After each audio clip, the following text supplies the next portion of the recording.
Hello and welcome to the latest video and podcast from Fantasy Football Scout as we look ahead to Fantasy Premier League Game Week 14. It's team reveal time, and as usual, I'm joined by Fantasy Football Scout's Deputy Editor, Tom Freeman. Tom, how are you? Yeah, I'm okay, thanks, Joe. Yeah, bit of a so-so game week. It was got the captaincy right with Haaland, but I also brought in Reece James, which didn't go so well. So yeah, loads to think about. I've got a couple of free transfers to use ahead of 14. I'm probably looking at similar players to a lot of others, but be good to have a chat through about it and go through it all now. Yeah, definitely. I went ultra dullard. I got Matty Cash out for Gabriel, so up on the deal marginally, only marginally, as such a dullard move deserves. But I did get his clean sheet. There, I've got a small red arrow down to 144k, so in the general neck of the woods that I was the previous week. Doing well. So yeah, I'm okay with that. 47 points. Okay, I'll take that in a tricky game week. Before we move on, just a reminder to everyone to do press that like button and do subscribe if you're not subscribing already, whether you're listening or watching this. Tom, I also understand there's a Black Friday offer that we should mention. Yeah, so it's been extended. It's still on now. If you sign up as a member at Scout now, you get a free gift from a Good Team on Paper, which is a merch shop. They do lots of football club prints and posters and memorabilia and things like that. So go and have a look at that. You also get a 7-day free trial. So you can kind of try it before you can try the membership before actually signing up to a plan. And you, of course, get, all of the Opta tables, the data. You can build your own custom tables. You get access to all the articles. So that's worth a look. If you are considering signing up, now's the time to do it. Good stuff. So what we're going to do is we're going to have a look at the fixtures and see if it will influence our thoughts. We'll also, both my team and Tom's midfielders are very much an issue. Which ones do we get in? Which ones do we remove?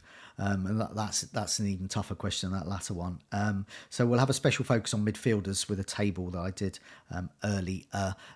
Also, do have a look at our goals imminent video, and which we live streamed this week as well. We had more focus there on keeping or selling players. We had a sort of keep or sell table there. So we've got our verdict on a whole bunch of players in defence, midfield and attack. Let's have a look at these fixtures then. So I've done it up until game week 20. So it sort of takes in that blank for Brentford and Man City in game week 18 and then extends it a bit more. And so that takes us up to the end of the year. So those looking to wild cards, they've got to use it before the end of the year there. So looking at this fixture ticker and bearing in mind that City and Brentford have sort of been given a handicap with their game week 18 fixture blank. Chelsea are top. They've got Brighton up next, then Manchester United, then an even better run, game week 16, Everton, Sheffield United, Wolves, Crystal Palace, Luton. I mean, this is a fantastic run. Probably the best run I've seen, actually. For a period. Palmer, he's good to go now, isn't he? Sterling, you got Reece James in, obviously suspended, but you got him in. You've obviously seen that time is now to get Chelsea in rather than wait. I think so. I mean, they underwhelmed on Saturday at Newcastle, didn't they? But the thought process behind the James move last week is that I wanted him in for this Brighton game, given the left back problems at Brighton and Dunk being out and things like that, which we've since found out on from the Forest game. I think it two match suspension. Two matches, yes, because So he got it for dissent, got a yellow card, and then when he got the card, he said something to the referee. So that was then a red. Because of the nature of that, 2 matches. Yeah, so for people who own Palmer or bringing him in or Sterling, that fixture's really good. So you look at the ticker and you think, oh, that swing's happening in 16. But I think you can move for Chelsea players now with that Brighton game. Think other things to look out for. I mean, just a couple below, you got Newcastle there. I think in game week 17, there's players like Anthony Gordon and Isak are probably good now, but they're going to be really good in 17. They've got a lot of fixture congestion coming up with PSG later on, but even so, they haven't got that many options. The squad is quite thin at the moment, so the key players are going to play. They have to. So both of those clubs are kind of on my radar. Yeah, so yeah, just reminding the season ticker, next 7, Chelsea top, then Nottingham Forest, Morgan Gibbs-White could be an option, perhaps, possibly a defender, Everton, Fulham, Wolves, Tottenham, Bournemouth, right up until game week 18. Newcastle you just mentioned as well, Gordon, Isak. I mean, these are great players to have at the moment. I know some might be tempted to move Gordon on from Bomo, but I'd be keeping him. I think Manchester United, Everton, Tottenham, with their high line, Fulham, Luton, Nottingham Forest up to game week 19. I mean, it's a good run. That's a brilliant run of fixtures there. So yeah, Gordon, I might even bring him in. Then Burnley, I think, I mean, even when they got a chance of winning, they lose. They're down and out, really, aren't they? Sheffield United up next, though, so that's the battle of the down and outs. Wolves up next. Arsenal, they got in game week 14, but then they got a really good run themselves. Burnley, Nottingham Forest at home, West Ham, and then Chelsea, Brentford, and Everton. It's a good run for Wolves. Arsenal is still good. Wolves, Luton, Aston Villa, Brighton. Then Liverpool gets a bit tough game week 18. Then West Ham and Fulham. And Man City and Brentford fixtures, I think, worth mentioning because Man City got Tottenham at home, then Villa, Luton and Crystal Palace, then that blank, then Everton and Sheffield United. It's good fixtures before, good fixtures after that blank. Same for Brentford. Got Luton, Brighton, Sheffield United and Aston Villa, blank, then Wolves and Crystal Palace. So it's annoying because some might be stocked up on them and want to use a free hit, but you certainly want to bench them. So the temptation to remove them in game week 18, I'm just going to resist that temptation because you want them both back. And also game week 20, that could be a double game week, couldn't it? Yeah, potentially. It's a bit frustrating because I was looking at, I'm probably going to go a bit template this week and we'll talk about it on my team, but players like Mbomo and Palmer. But I did look at Doku and think, well, against Tottenham's high line, at the Etihad, and then Villa after as well. It could be good fixtures for him. And then you've got Luton and Palace. But if you want to bench those players like Haaland and Mbomo and 18, it becomes very difficult if you add a third asset from those teams into the equation. So it's a bit of a frustrating blank unless you play a free hit. Then obviously you don't have to worry about it. But they're deceivingly low on that ticker because the fixtures are brilliant for both. It's just that blank which is kind of catapulting them down a bit. So. And just further down the table there, Aston Villa, second worst fixtures over this period. Bournemouth up next, but then they've got City, Arsenal, Brentford, Sheffield United, game week 18. This is frustrating as well because you've really got to play your Villa players, game week 18. Arguably, you could captain them, Ollie Watkins, especially, because then Manchester United up next, game week 19. I could see Watkins scoring in that. And then Burnley at home, game week 20. I could see Watkins scoring in that. So Watkins for me is a keep. But nevertheless, there are some tough fixtures. So Diaby, Cash, all these sorts of players, they could probably go, couldn't they? You don't want too many Villa players for this run. I think Watkins, will tick along as he has been doing all season. You don't want a second Villa attacker for City, Arsenal, Brentford.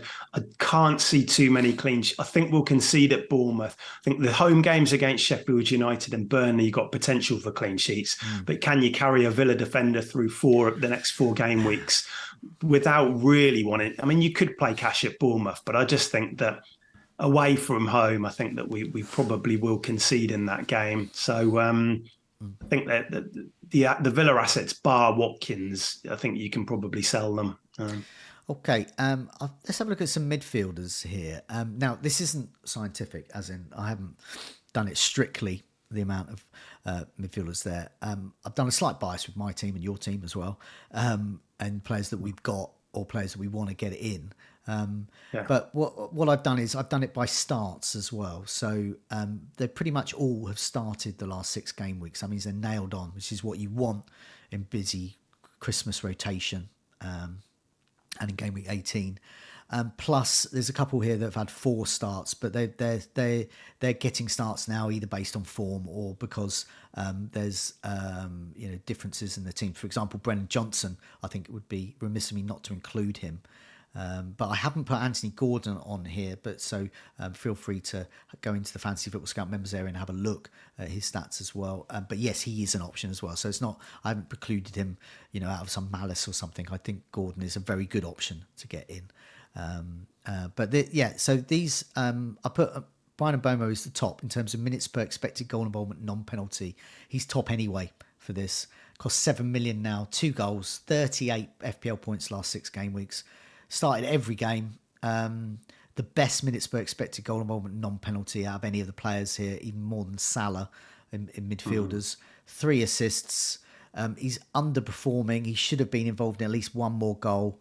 His expected goal involvement is getting on for nearly 6 over the last 6 game weeks. So that's a goal involvement a game, and he's created 11 chances. Yeah, he's an absolute must to bring in for me. But that's not to say he's a must to bring in, if you see what I mean. Because I wouldn't want to say to people, "Oh, this player's essential," or "We will always." I hate that term. We will all get him in. But for me personally, I'd like to get him in. Yeah, absolutely. I'm the same. I think he's the number 1 target for me this week. And I think, my midfield, after I've made my moves this week, will probably have 5 players from this crop of players. I think there are variations. I think Hwang's really interesting after the penalty last night. A couple of good fixtures after Arsenal as well. I've been looking at Doku as well. And for those who want to sell Son, don't want to put as much money into Spurs. Brennan Johnson there, who, Richarlison's out. He seems pretty nailed. He played on the right, actually, as well at the weekend for some of it. So, I think most of the options on this table are very good and reliable. Diaby, you're probably not looking at him just because of the fixtures right now. No. But everyone else, I think there's an argument to put them in. Yeah, definitely. So, I'll go through this list quickly here. So we've got Salah up next. Minutes per expected goal involvement, non-penalty, every 121 minutes, so sort of game and a half. 62 FPL points, 7 goals, and an assist the last 6 game weeks. So that's a lot. He's marginally overperformed by 2 goals there. Expected goal involvement, pretty much a goal involvement a game, and he created 13 chances. I wouldn't say we're all going to get him in, but he's pretty much in most sides already. And I'm sure he will be in many more. Brennan Johnson, you mentioned there, 5.8 million. If you don't want to get Son, Brennan Johnson is a good option, I think. Richarlison's only 4 starts, but he's had 18 FPL points over those 4 starts. Minutes per expected goal involvement, non-penalty, every 131 minutes. So just behind Salah there. And he has got an assist and a goal over that time. Just created 3 chances. So it's more about goal threat, really, for him. But yeah, if I had a wild card now, I'm not sure I would get Son in. But if I wanted to back Spurs and didn't think they were going to go too Spursy, I would get Brennan Johnson, I think. But Saka's up next. Very popular player. He got me 8 points. He didn't seem to do much in the last game, and he's still got 8 points. That's exactly the FPL player I want. 8.7 million. Got a goal, 4 assists, minutes per expected goal involvement, non-penalty over the last 6 game weeks, every 162 minutes. Started every game. Basically, he's got to be dead not to start. And he's created 13 chances. So, yeah, he's in your side, isn't he? And we'll look at your side in a sec. But you've got Martinelli, so I'm sure we're going to talk about that. We'll talk about Arsenal. Son, he's a player I'm only considering moving out if Bowen is not fit. And Bowen's on this list as well. Palmer, we've spoken about. We think he's probably good to get in, and you mentioned Doku as well. These are the players we're looking at, the midfielders, to either bring in or possibly remove. But I think these are the sort of the most popular ones. As I said, Anthony Gordon I didn't put in there, but don't discount him. Let's have a look at your team. So we looked at fixtures, we looked at sort of form, particularly with midfielders. Do you want to run through your team, who you're captaining, and what moves you're going to make? Because you've got 2 free transfers, haven't you? Yeah, I've got 2 free transfers. I think I've got 0.1 in the bank after making the Cash to James move last week. So not much wiggle room, but I think everything I want to do is comfortably doable anyway. So I'm lining up in a 3-5-2 as usual this season, and I've got Areola in goal. Got Gabriel, Livramento and Taylor at the back. It's not as strong as I'd like it to be, the defence. I was hoping the reason for bringing in James was for this Brighton fixture, and he would have been in there and would have beefed it up a little bit. It looks a bit thin now, to be honest, but I'm not going to make another defender move. And if there are doubts around Livramento play, and I have got Gahey there, I think Palace probably concede, but it's not the worst option in the world. So I'll be leaving the defence this week. I've got 5 midfielders. Like I said, I've got Salah, Son, Saka, Martinelli and Adingra currently. And then up front, I've got Haaland as my captain and Watkins. And then on the bench, Strakosha, Gahey, Mubama and James, who is suspended. Yeah. So, what are you thinking? Two free transfers, and I think it's pretty straightforward this week. I think if most people looked at my team, they would come to the same conclusion that sell Martinelli and Adingra and bring in Mbomo and Palmer. Yeah. And then suddenly the midfield looks a lot stronger, I think. Yeah, definitely. What about the captaincy template moves, but sometimes they are the best. Yeah, no. Captaincy, so it's close this week, isn't it, Joe? We spoke about it at Brit on Goals Imminent, that they're two very good options. I just think, having watched Spurs, the approach, they will attack. It doesn't matter that they're going to City. The patched up nature of their defence at the moment. They played full fullbacks at the weekend. At the back, I think Eric Dier comes back. I think Bissouma's back as well. But I still think they're going to push players forward. And I think Haaland has the potential to really bully that Spurs back line. And that's where I'm looking at the moment. That's who I favour. I think Salah against Fulham is a good option. Fulham will have Palhinha back, but still they're going to get chances, Liverpool, aren't they? But I just think Haaland, having watched the Spurs game, the chances that Watkins got and that kind of the way the game kind of developed, I think Haaland's my captain pick at this point in the week. It might change. Yeah, I mean, my instinct is the other way with Salah as a captain. See my team in a sec, but you make a really good point there. I mean, the truth is they are both really good captains, and this is exactly one of those weeks where it's you're going to keep moving between the two. I think they both got great fixtures. They're both at home as well. You can't even do the home away advantage thing. No. I just think Salah's home form against Fulham. I mean, the only thing that's going to sway me really is going to be the minutes. For example, if there's an injury doubt midweek or something like that, that will persuade me. But at the moment, I'm going for Salah with Haaland as vice captain. But you can't argue against Haaland captains against. Well, no, I'm kind of thinking I should have put. We present the cases for both, but really this feels like almost a 50-50 week. Had this been the Spurs of, say, 4 to 6 weeks ago, when everybody was fit and Maddison, Van der Ven, Romero, but you've got to adjust your perception of them a little bit now.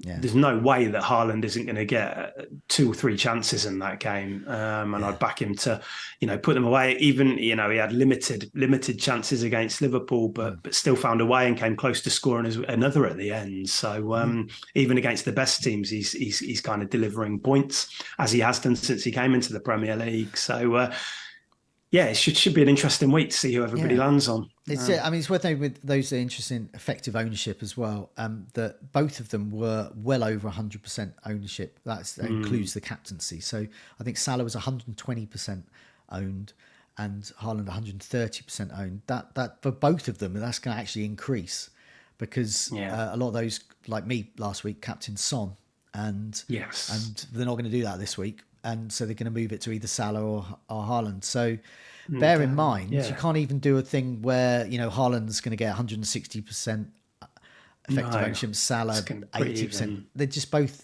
They're both going to cost, whichever one you don't get, you don't want to return because they're going to cost you.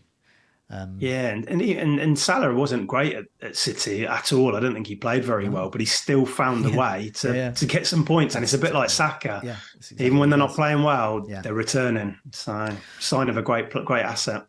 Okay, let's have a look at my team. But it's similar issues there. So I've got a 3-5-2 as well, but with Salah as my captain. I've got Areola in goal. Tsimikas at home to Fulham, Gabriel and Anderson there against West Ham for Palace. Salah captain, the Son, Saka, Bowen, who went into the weekend as 50-50. Let's see how he is. Dingra, Watkins and Haaland. And then on my bench I've got Turner, Archer. Pedro Porro is my second sub, but I might switch that around just in case I just think they're going to concede quite heavily, and so I think there could even be minus points there, even if Porro can maybe get an assist. And I've got Lamptey, who's obviously injured again. So I've got 2 free transfers as well. I've only got 0.4 or something in the bank. If Bowen is a doubt, I'm going to do very similar template moves. What you were saying, Bowen and Adingra out for Mbomo and Palmer, because Palmer's a player I want to get in. I think better than Adingra next few anyway. And so that's a decision there. Now, the decision I'm really going to face, though, is if Bowen is fine, pitched in training, happy. I do like Bowen's fixtures going forwards. I think he's absolutely nailed on. And I actually prefer Bowen to Son. So then I would remove Son from Mbomo and move Adingra to Palmer still. And that will leave me with about 2.3 in the 2.3 or something in the bank. Not enough to upgrade Archer to Darwin Núñez. No. Which I wouldn't want to do anyway, because I'm still got 5 good midfielders. Yeah. But it is enough for the following week to perhaps upgrade Areola to Raya. Bit more flexibility, because they go to Spurs, don't they? I think after to definitely upgrade Lamptey to a better defender, a 4.51, and also potentially elsewhere. Who knows? It also it could mean I could get Trippier in for Anderson at some point. So and I wouldn't mind that for Christmas, a little Christmas treat for myself. It's not just the selling Son in isolation move, it's what you do with the rest of the money, isn't it? And when you talk about beefing up the squad and bringing in Trippier and players like, or maybe David Raya, I mean, he looks even more, he looks a bit, Raya looks a bit more nailed after Ramsdale's performance after the weekend. So that double up on the Arsenal defence could pay off, even with trickier fixtures coming up after the Luton game. Yeah, definitely. So, I mean, I like those. But as I said, it's all dependent on Bowen's moves. So that's why I haven't gone for the move early. I don't mind. Right. I never particularly mind about price changes anyway. So I don't mind about Mbomo going up.